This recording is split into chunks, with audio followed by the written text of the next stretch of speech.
On a snowy day, with freezing temperatures, I discovered the car battery was dead when I was about to pick up my son James from daycare.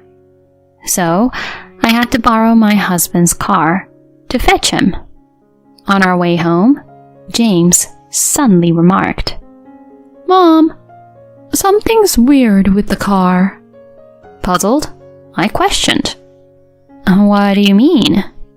I could see he was genuinely concerned. Even though everything felt normal to me, he was just adamant. "Just pull over. The car sounds different. I'm scared." Seeing the worry in his eyes, I hesitated for a moment, but then pulled over right before hitting the mountain road. "What's up with the sound? Sounds okay to me." "Can we check the car, Mom?" I figured that showing him everything was okay would put his mind at ease. So, I sighed, and we both stepped out. What I saw next was completely unexpected. I'm Naomi, and I'm 35. I'm a working mom living in a rural area. By working, I mean I own an orchard. I took over the family business that my dad used to run when I was in my 20s. Our business, which specializes in high-quality fruits for gifts and also makes related products, is doing really well. The local community respects us, and I've always had good relations with neighboring farmers, leading a good life. My husband, Robert, has an online store that sells agricultural items. He's originally from San Francisco and reached out to my company to include our fruits on his website. That's how we first met. Having grown up in the countryside, city boy Robert was a breath of fresh air. We hit it off and started dating. After a year of a long-distance relationship, out of the blue, he proposed. "Naomi, let's get married." Ecstatic, I answered, "I'm thrilled, but I can't leave my business to move to San Francisco." "No worries. I can work from here. I'll move. So, will you marry me?" Touched by his dedication, I said yes, and we tied the knot. We settled in a house my dad gifted us. A year into our blissful marriage, I discovered I was expecting. With Robert's unwavering support, I had our son. We named him James, and he's now 5. He's a total car enthusiast, always collecting toy cars and watching car clips. I go to the office every day, while Robert handles his website from home. His business has been booming, so we've had a steady income. Work was good, our bond was tight, and our son was flourishing. Everything seemed perfect. But slowly, things began to shift. Citing work commitments, Robert started being away from home more. He used to always be home, but now he'd be out late and gone over weekends, saying it was for work, often leaving James by himself. One day, we had promised James a trip to a motor show he'd been excited about. In the morning, I reminded Robert, "Don't forget, we're taking James to the motor show. Get ready." But scratching his head, he said, "I can't. I've got work." Frustrated, I snapped, "It's Sunday. What about James?" He argued, "I need to lock in a new supplier. It's for the business. What do you expect?" "It's not right for James. Can't it wait?" As we bickered, James, who'd been engrossed in his toys, began to tear up. "Dad, aren't we all going today?" "James, I have urgent work," James cried. "But I wanted us all to go." Clearly irritated, Robert retorted. "Stop crying about it. Go with your mom." "You shouldn't talk to him like that." Holding James close, I tried to soothe him. Robert, clearly frustrated, went to his room. "Sweetie, it'll just be you and me at the motor show. We'll be fine." Robert had never been this short with James. What was happening? Nevertheless, I prioritized our son. So, I took him to the motor show. Just us two. On the way back from the motor show, James, who had been a bit grumpy before, lit up with joy seeing his favorite cars, which helped me relax a bit. Watching him snooze with a wary face in the back seat, I decided I needed to have a heart-to-heart with my husband. Pulling into the driveway that evening, I noticed his car was missing. After tucking James into bed, Robert finally came home. "Hey," I said, trying to be cheerful, but he seemed off. "You're still up?" "I wanted to talk about today. You've been putting work first and sidelining the family. It really got to James today." "It's work. What do you want me to do?" Before I could respond, he handed me an envelope. Curious, I asked, "What's this?" "A buddy at an insurance company kept pushing for us to get a policy. I signed us all up. Payments start next month."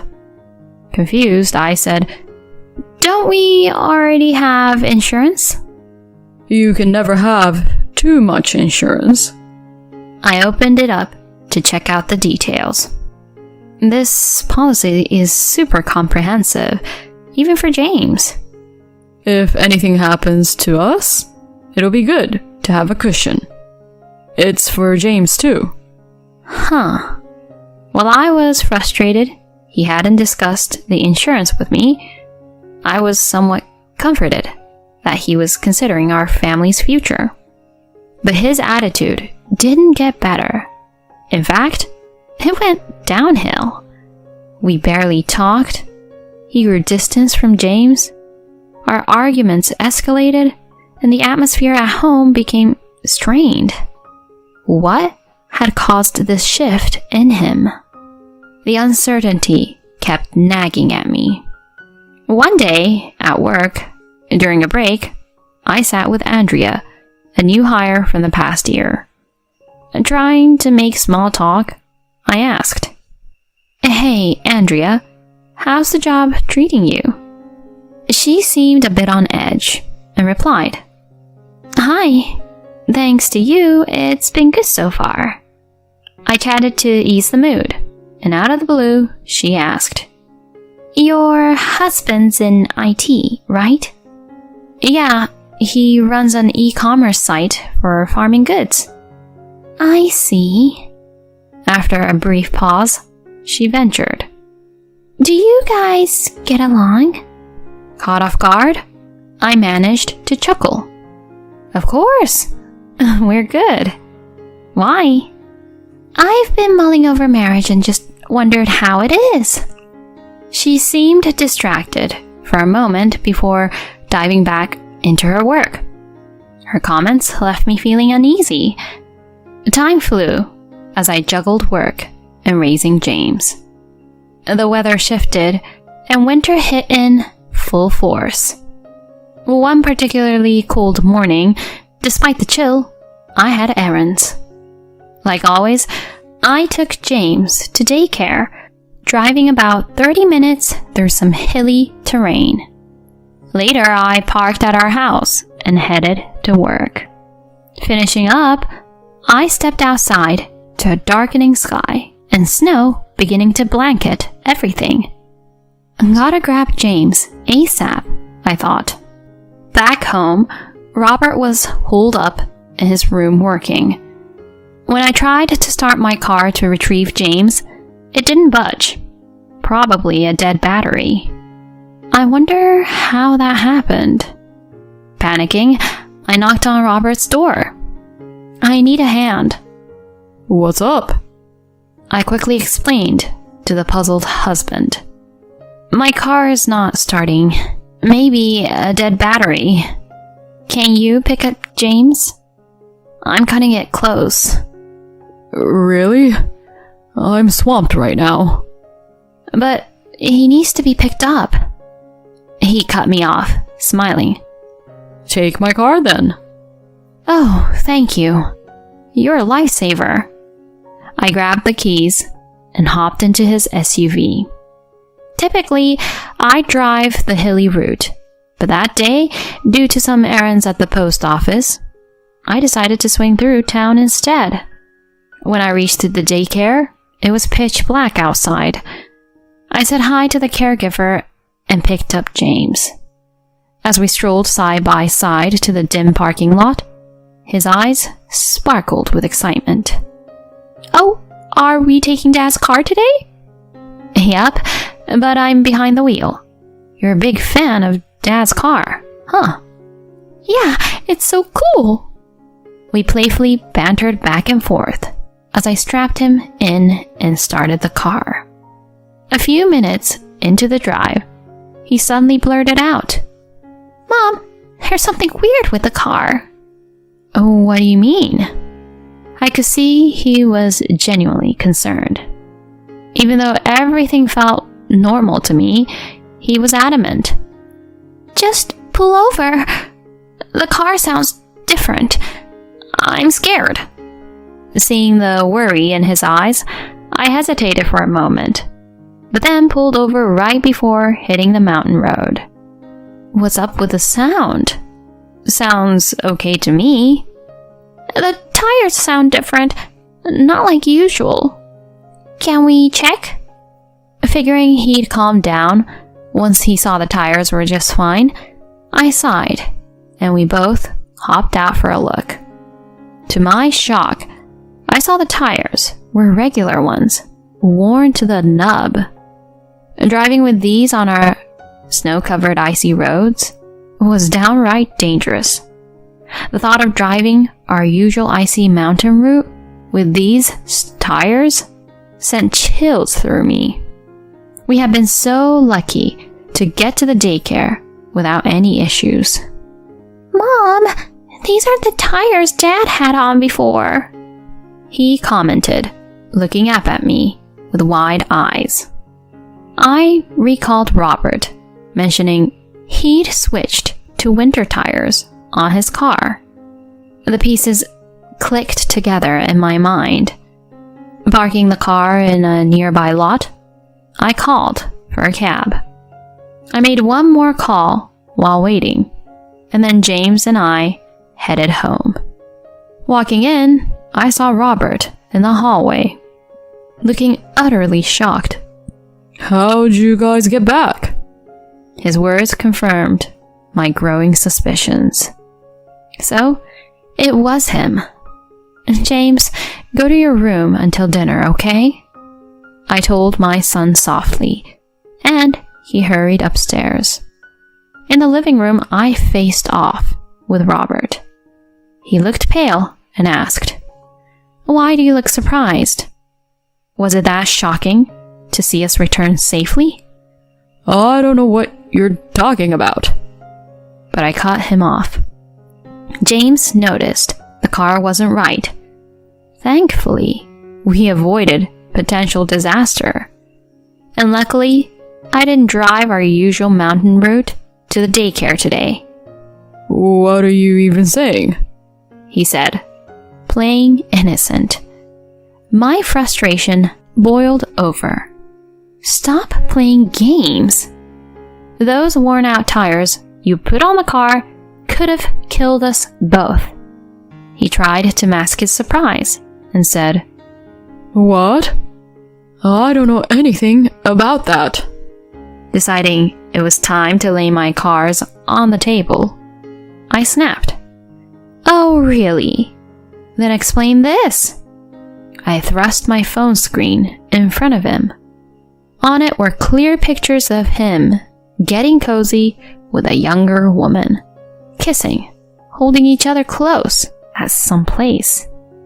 The photos even had captions like, "My sweetheart will be tying the knot soon." "What are these?"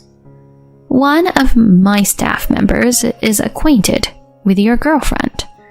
Apparently, she posted these on her private social media." "You've got to be kidding me."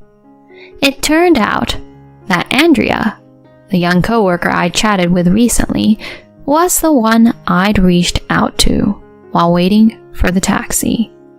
Our chat had raised some flags, prompting me to seek any information she might have. She hesitated, but then shared that her old school friend was the one dating my husband and has shared these pics online. Robert, looking completely thrown off, muttered, "I didn't think she'd ever do that." I pushed him. "Now spill it.